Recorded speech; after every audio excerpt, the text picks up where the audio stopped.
I'm Brian Jennings, and I'm here with my colleague Nancy Moskowitz, as usual. And we're also happy to have the head of community relations at New City Library, Veronica Reynolds, who is running the slides for us and is going to tell us all about the summer reading program at the library for adults. So Veronica is going to start us off and tell us about the summer reading program for adults, how you can participate, how it works, and then we will go through some summer reading selections and favorites from a variety of staff members at the New City Library. So, Veronica, take it away. You got it. So I have simplified our summer reading rewards program. So it's an express program for our express location. We're already underway. So you can come in, get your bookmark, yay big, and it has all of the pictures of little books on it. And if you read 5 books, you come in, get your card punched. At 5 books, you get a reward, a little prize. And at 10 books, you get a raffle ticket to win a Kindle Fire. Couldn't be simpler. We want to reward you for what you're already doing. You don't have to review the books this year. You don't even have to submit your name. You just get your card punched when you come in to return your titles. They don't have to be library books, and they don't have to be physical books. If you read ebooks or you listen to audiobooks, all of that counts. If you're reading books to children in your life, I will absolutely count those. So please tell anybody in your life who may have kids in the summer reading program that if they're reading to their kids, they should reap some rewards for that as well. So our tagline is, we know you love to read, so do what you love and win big. It's our summer reading motto. Can staff participate? Absolutely. If you are a New City or West Nyack resident and you want a hat, because that's the first prize is our baseball hats, read some books, participate, we'll count you.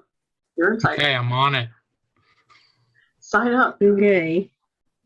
Okay, I went around to ask the staff some recommendations for great summer reading because I think that people read differently in the summer, and I wanted to get their take on what they thought a good summer reading book was. So I got some suggestions. I think it's mostly from the people who happen to be there that day. So it's not everybody, but it's a nice sample of the staff with different reading tastes. So let's get going on that.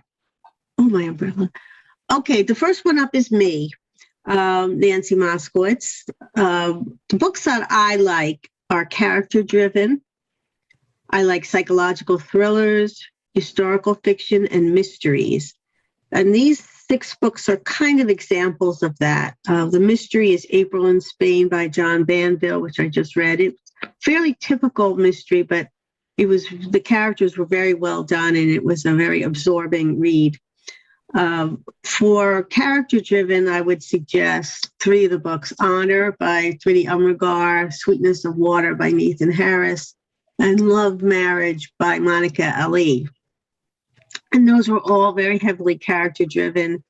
They show characters who are in the throes of a dilemma or facing challenges, and I love reading books where people have to overcome challenges.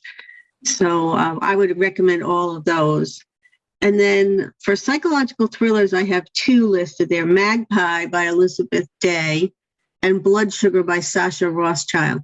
Magpie is one of those twisty-turny books with an unreliable narrator, kind of like anything like Girl on a Train or that type of book where you don't know who to believe. And then Blood Sugar was very interesting. It was a first-person account of a woman who's accused of murdering her husband, but she's also an admitted psychopath. So it made for a very entertaining read, and it really kept me interested for the whole book. So I'd recommend them. I think they'd all make great summer reads. So next up, we had Sue Teleska, who works in our circulation department and support services department. Sue was thinking about beach reads, popular fiction, romance, and self-help. She had 3 books to recommend. The first was Summer Love by Nancy Thayer. It starts when 4 strangers rent bargain basement rooms in an old hotel near the beach. and they have this amazing youthful summer, and then they meet 26 years later in a reunion in Nantucket. Their children rediscover a love for Nantucket, but there's also a great deal of drama as secrets that are over 2 decades old start to come to the surface. It's pretty sure to please readers who want to experience a location, like a summary location in their books, feel like they're on a summer vacation with their books, and who like a lot of interpersonal drama. Vortex by Catherine Coulter is part of her FBI thriller series in which agents Sherlock and Savish find themselves dealing with very powerful figures from the past who could wreak havoc in the present. It's a fast-paced heartstopper that'll keep you turning the pages. Excellent for a quick summer read. I love to read these kinds of books on airplanes because they're very distracting, personally. And then she also recommended in the self-help vein, Make Your Bed by Admiral William H. McRaven. He started as a speech that he gave at a commencement for the University of Texas at Austin that went viral, so it became very popular. He got a book deal out of it. And he uses his experience as a Navy SEAL to make this a very different kind of self-help book. Oh, okay. The next is Mark Gravino, who's head of support services. The books that he liked kind of coincide with the ones I like. He likes psychological thrillers, books that are thought-provoking and suspenseful. Now, these 4 books were featured in his Rise and Read book club. So if you see the kinds of books that he likes, those are the kind of books that you'll be talking about in his book group.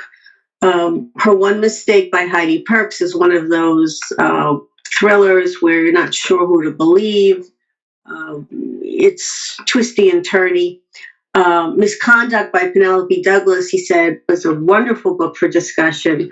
A teacher falls in love with the parents of her student, a father of her student, and whether that's okay. And there's a lot of ambiguity, and it's a very discussable book. But it's a nice short paperback, and it's a great beach read. Dry by Neil Shusterman is a dystopian novel about the lack of water, which is going to be happening probably in the western part of the United States. So there's a lot of, it's like kind of a cli-fi book. Admission is by Julie Buxbaum, New City's own Julie Buxbaum, who's a graduate of Clarkstown North. And this was her first book, and it talks about admissions in a high-stakes prep school. So if you want to support one of our local, I don't think she lives here anymore, but we're still very proud of her. And I think we all want to support her efforts in her book. So this is a very good book. I read it myself. I liked it. Okay. So next was Theresa Dolch, also from Support Services. And Theresa was thinking about popular fiction, historical fiction, and time travel, which I liked. The first one up was The Diamond Eye by Kate Quinn. It's based on a true story. The Diamond Eye is a haunting novel of heroism born of desperation, of a mother who became a soldier, of a woman who found her place in the world and changed the course of history forever. The other book that Theresa recommended was The Last Mrs. Parrish. Amber Patterson is fed up. She's tired of being a nobody. She deserves more, a life of money and power like the one that her blonde-haired, blue-eyed goddess, Daphne Parrish neighbor, takes for granted.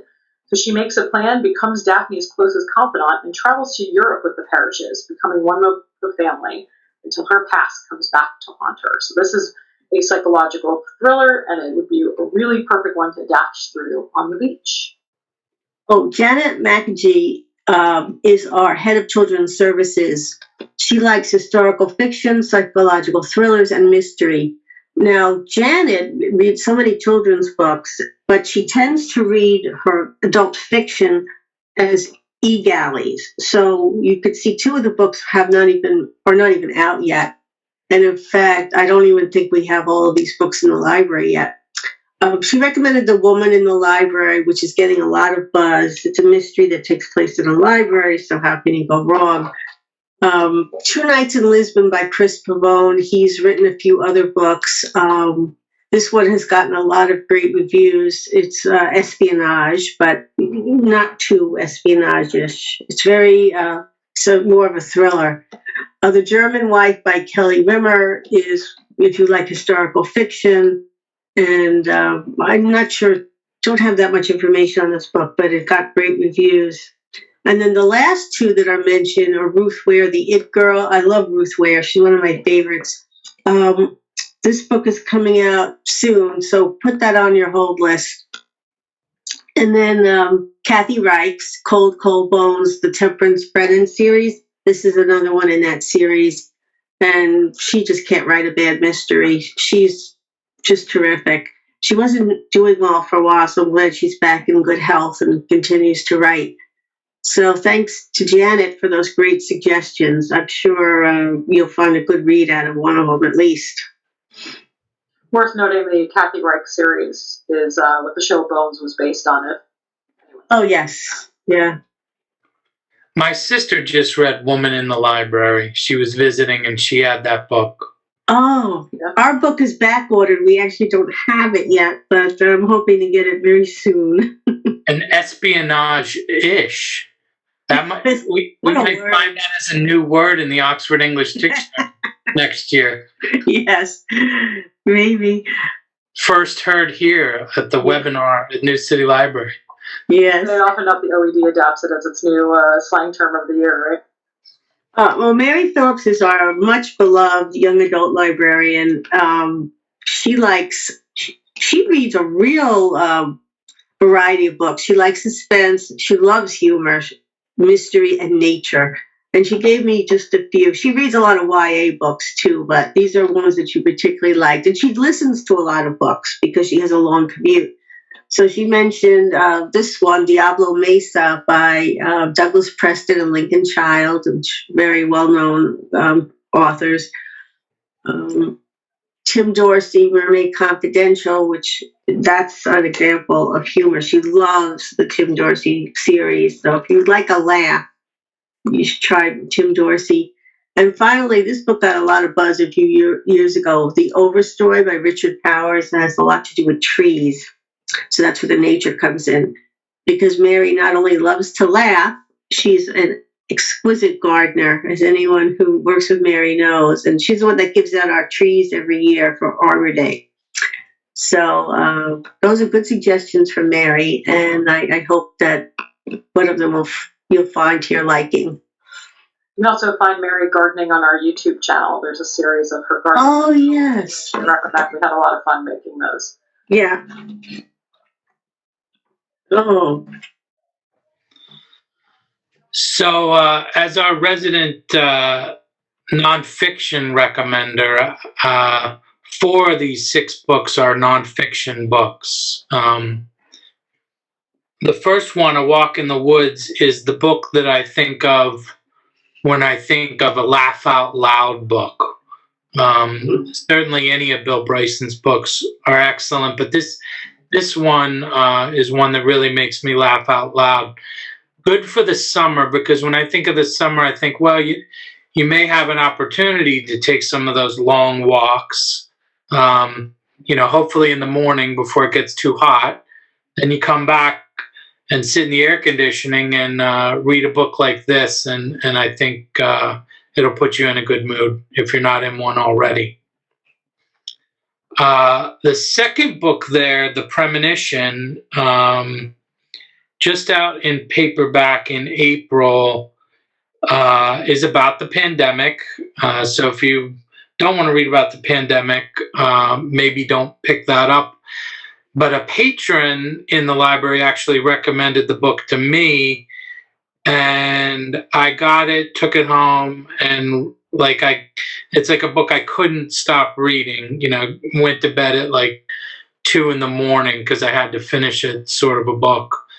And he actually, the patron who I see from time to time, said to me, I would read anything by Michael Lewis. Even if he wrote something on toilet paper, I would get the book and read it. So that's pretty high praise. So actually then I have The Big Short, which is another one of his books. He also wrote The Blind Side, Flash Boys. So Michael Lewis, probably a pretty good nonfiction choice if you want a quick, fast, and interesting read.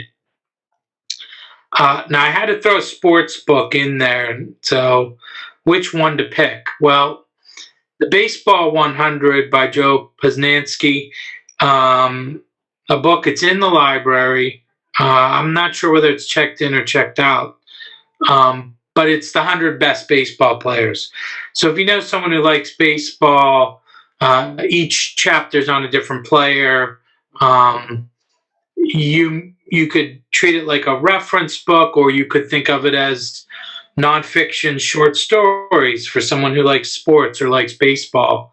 And then, if you listen to sports radio or something like that, you can quibble with the author over whether or not they put, Babe Ruth ahead of Hank Aaron, or, Roberto Clemente ahead of someone else.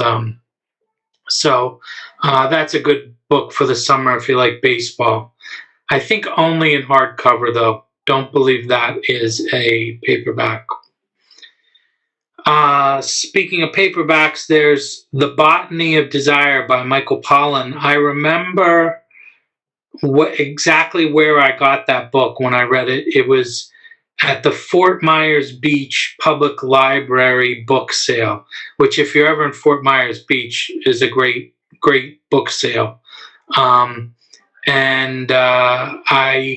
Each chapter, again, you could think of it as kind of almost nonfiction short stories.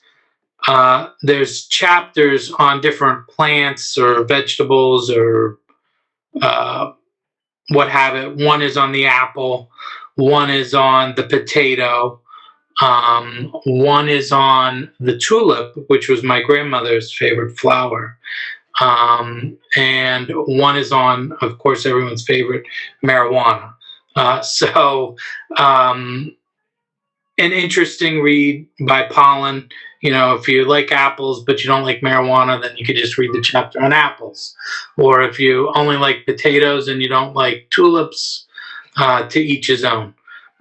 So that Pollan is a good writer, and I really enjoyed that Botany of Desire. Great last name if you're going to write about plants. So now for a little bit of fiction, Deacon King Kong by James McBride. I actually recommended this a previous webinar, and subsequently one of the patrons who attended came into the library and said that was a great book. Each chapter is like a poem, or I can't remember exactly what he said. So based on that feedback, I thought, wow, I know we own this. It's in paperback at the library. Please, if you haven't read James McBride, Deacon King Kong is a great place to start. And then I usually don't read horror, but if I do, I might recommend Mexican Gothic by Silvia Moreno Garcia. And I saw that she has a new book coming out, I believe, July. So if you've never read her before, you want to start somewhere, again, I believe there is a paperback in the library of that, and you could check that out and get your start with her before a new book comes out. So it's my turn. I like plot-driven books. I read horror, fantasy, and science fiction primarily. I also read thrillers, but everyone else had covered psychological thrillers already, so I skipped all of my favorites. In general, while I do like gory books, I don't think any of the ones I've chosen today are particularly gory, but they're all interesting for different reasons to me, and they are all books that at one point I did read over a summer. Some of them are older than others. So I will start with The Three-Body Problem. And what's interesting about this book is it was the first science fiction book originally written in Chinese and translated into English. It was a really big deal when it came out, and I had it on my shelf for a really long time and finally had time to read it over that first COVID summer. It's a fascinating science fiction book, very heavily science fiction-y, but it also really dives into the Cultural Revolution and what that was like for the people living through it. And while I knew like the couple of bare paragraphs that are covered in world history about the Cultural Revolution, I had no idea about the details of what it was like, and it particularly impacted the scientific community because it was very anti-intellectual. Really, really fascinating to get that along with this kind of interesting science fiction thing going on. And the title is a reference to a Sherlock Holmes story. So it is about a science mystery, essentially. There are 2 other books in the trilogy. I'm about halfway through the second one. They're dense reads, really great. But I did read it on my lawn in the summer, so there you go. Joe Hill is Stephen King's son. Horns is one of his earliest books. It is a horror book. The premise is basically a guy wakes up one morning and he has horns, and he finds that everyone in his presence will act on their worst impulses and will confess to him their worst sins. This is particularly tricky for him because he was accused of killing his girlfriend. He got off scot-free, and it's not a spoiler. You find out really early on that he at least doesn't believe that he killed her. So he has this tool now to use to his advantage as well. It's really about human nature. I think he's a better writer than his father. I'll say that, controversial opinion. And Horns is really tight. It's very short, so it makes it a really good summer read if you're trying to move through something quickly. Hench is a really fascinating story. It's a very millennial story because while it has a fantasy premise in that the main character is a temp who works for villains, she rents out her time to villains, but she mostly works in spreadsheets. And she gets injured when a superhero saves the day and he breaks her hip, pushing her out of the way. And there is no way for her to get recompensation for this. So she's broke, deep in medical bills, and in a bitter drive, she becomes obsessed with proving how much money villains are costing people every day. Superheroes are costing people every day. And her work gets so much attention that she gets hired by one of the biggest villains in the country, and it unravels the whole dynamic of superheroes and villains, and she's just a really dynamic character, but she's dealing with the very real problem of medical bills and feeling like there's a power bigger than yourself keeping you from succeeding. And it challenges her relationships and everything else in her life. Really couldn't recommend it enough. Great book. The Long Way to a Small Angry Planet. If you are curious about science fiction, but you don't want to read something that's really heavy on the science part, and you like books that are character driven, this is a really beautiful book about a lot of odd people sharing a ship, or a crew. And it's really more about their relationships with each other. The entire novel, they're just going to this small angry planet, and they are there for about 5 minutes. The intense interest is the relationships built between these alien characters who are all people and have very real loves and desires and wants and care about each other very much. It's really beautiful and very short read and a good introduction to science fiction if you don't want to be inundated with a lot of Star Trek science babble at the beginning. Really recommend it. I also have a nonfiction book on my list because I do like narrative nonfiction very much. This is called Veritas. Fascinating story that happened actually only a few years ago. It's a really great work of investigative journalism by Ariel Saber. Essentially, this Harvard professor is given a scrap of papyrus that has in Coptic the words "Mary, Jesus' wife" on it. And of course, this is an enormous find. It would be very revelatory. And she announces that she has this on the steps of the Vatican, essentially. She's like right across the street from the Vatican. It's a huge news story. Obviously, it disrupts a lot of Christian scholarship. And what Saber starts to unravel is how real this papyrus actually is. You can see in the title, it says there's a con man involved. And Saber really dives really deep to try and prove the provenance. And it is actually a really good take on how quickly bad information can spread with no ill intent from any one person necessarily. I really recommend it. Talks about a lot about Harvard, the inner workings of Harvard as well, which I always find fascinating. And the last book on my list is a YA book, because I can't recommend enough for a summer read to read YA, because YA's language is slightly simplified. It's usually a lot shorter. Not always. Some of those books are tomes. They tend to be shorter, and they really fly because of that, and often have really strong emotional cores, and are written by diverse voices even more prominently than adult fiction. For some reason, that's permeated YA a lot faster. So The Taking of Jake Livingston is about a boy who's really alienated from his life because he is all the time. And extremely disruptive. to his life. He can't form relationships with the people around him.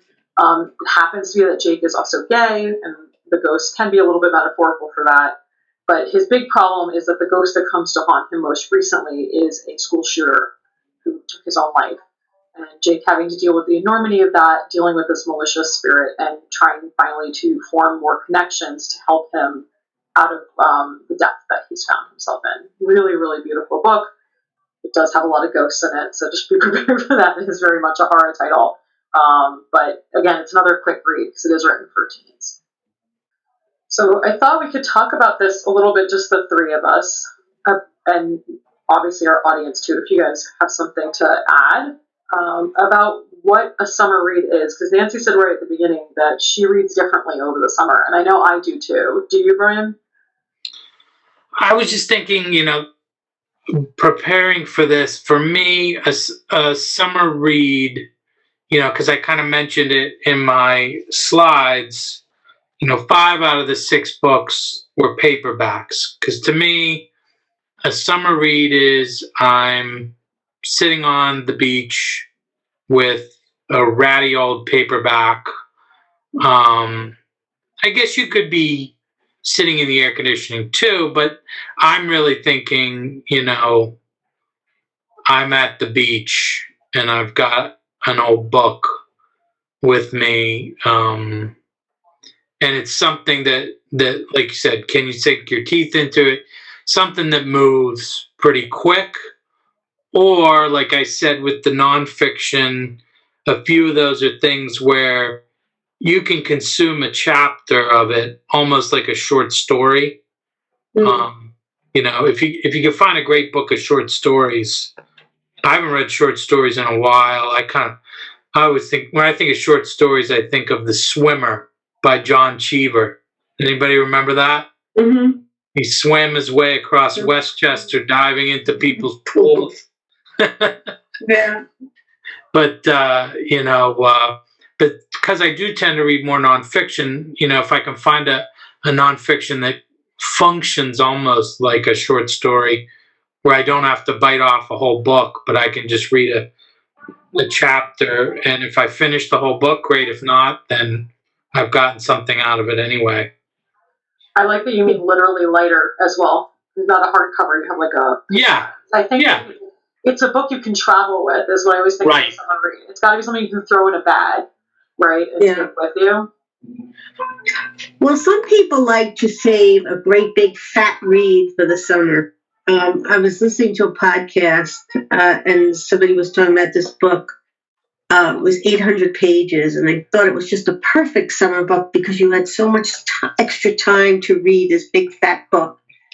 And I know, like with teachers, we used to always think in the old days, well, teachers are going to want a lot of books because they don't have time to read during the year. So I think the thing that seems to be true about summer reads is that you have even though it's a busy time of year for most people and you're outside, maybe doing a lot of outside activities, you still have that extra time. The days are longer to just sit and read. If you're in a car, if you're on the beach, sitting on the porch, on a plane, it just seems that you do have this extra bit of time that you don't seem to have during the rest of the year. Summer just calls for a book. No matter what your... I'm sorry, Nancy, go ahead. Oh, no. No matter what your idea is of a good summer read. Such an idealist, Nancy. Yes. My first summer working at the library, which was some years ago now, I was in charge of the large print section, and the very first time I read it, I pulled out a copy of The Chosen by Chaim Potok, and I opened it, and sand flowed out onto the ground. And I'm like, that's a very literal summer read. The beach was in the book. Yes, that's true. Summer books tend to have a little debris in them, sand or whatnot. I'll never forget that because it just went whoosh. Yeah. I mean, I tend to like to read my preferred genres anyway, but I love YA books in the summer. I just can't recommend it enough because a YA book will make you feel accomplished. Not because they're easy to read, but they're just shorter and the language is usually a little bit simpler. and you can knock off a YA book in like 3 hours and feel really good about yourself. You read a book for the week, and some of them are really, really great. I have so many that I've read over the years, some that Mary recommended, some that I just picked up on my own. Hara is thriving in teen books because, what's scarier than being a teenager? So that's for me, and I find that escapism quality really important in a summer read. Feel like you're kind of going on vacation from your own brain. It's nice. So real quick, I'm just going to put in a quick plug for our podcast. I do this podcast with Dana Munch. We do have guests from the rest of the library as well. We just recorded our first guest episode with Mark Gervino. His book club read Choke by Chuck Palahniuk, and I had to know how that went because that book is wild. We had a really good discussion about that. This week, of course, we record several weeks at a time, so that one will be out for a while. But the podcast is called I Miss Book Club. We do concentrate on book club titles, but Dana and I also have some pretty long conversations about what literary fiction really is, what is a classic book. Bev said she hated Choke. I don't think you were alone. But that propels. It makes for a good discussion. Yes, it does. So if you'll indulge me, I have a very quick clip. If you want to hear what we're talking about, here's just 30 seconds of the podcast. Almost inevitably, unless it's an author who reads primarily genre fiction, every article about what literary fiction is vaguely insulting to genre fiction. Yes. I actually came across the same thing, and I also found it interesting that so many of the things I was reading were more about what literary fiction is not versus what it actually is. Right, exactly. And I think that's because every definition also comes with this caveat that it's really fluid. So I think it's useful to do a little background on how literary fiction came to be. So if you're interested, that episode will be out soon. That was our discussion of what even is literary fiction. Dana and I both enjoy literary fiction, but we're a little hard on the definition, so just be prepared for that. And you can listen to that on Spotify, Apple Podcasts, iHeartRadio, and many more services. Give it a Google if you're not sure. And it comes out every other Wednesday, so I hope you'll join us and listen to our conversations. We have a really great time. We cover a lot. So next month, what are you guys talking about without me next? Favorite books of 2022 so far. So, Veronica, you're welcome to submit your selections with us. Yeah, I have a few thoughts already. There's definitely some stuff I've read that I've really enjoyed this year. I look forward to that. All right. That's, I think, all our comments in Peanut Gallery. Do you guys have anything to add? No. Keep reading. Enjoy the weekend. Yeah. Get your bookmark so you can get rewarded for your reading. Yeah.